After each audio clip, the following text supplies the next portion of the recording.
Eto, isa ka din ba sa may pambato sa Miss Universe na hindi makasali dahil underage na?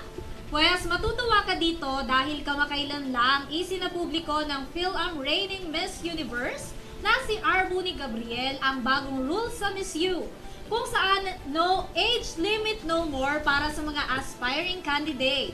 Ang anunsyong yan naganap sa Tanner Fletcher Spring 2024 New York Fashion Week Show. Para sa exciting na balita, tunghayan kay Christy Rivera.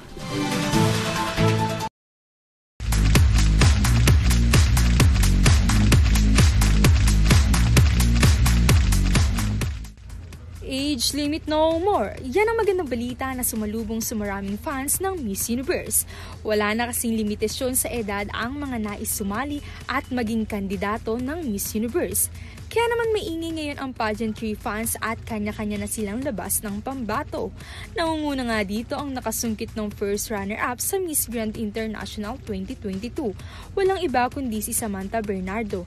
Nakapansin-pansin noon ang ipinamalas niyang galing lalo na sa pagrampa. Tila good news rin ito sa kanya dahil matatandaan ilang beses na rin itong sumali sa naturang pageant upang makuha ang Miss Universe crown. Nirepresent din ni Samantha Bernardo ang probinsya ng Palawan. Samantala, isa pang beauty queen ang nasa wishlist ng mga fans at yan ay si Reyna Hispano-Americana 2017 Winwin Marquez na kasalukuyang naghahanda na bumalik sa pageantry. Kasama ang kanyang pinsan na sa Miss Universe Philippines Michelle D.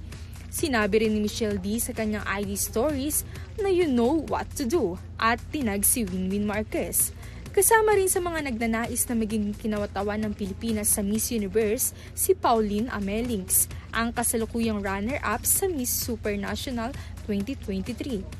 Hindi rin nakakalimutan ng mga tagahanga ang mga sikat na kandidata mula sa batch ng 2001 ng Miss Universe Philippines, tulad ni Katrina Dimaranan, Stevie Aberasturi at Aliza Amilinao.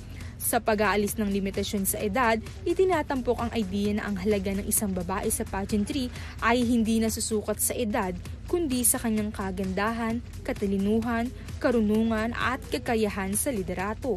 Para sa Balitang Entertainment, Christy Rivera.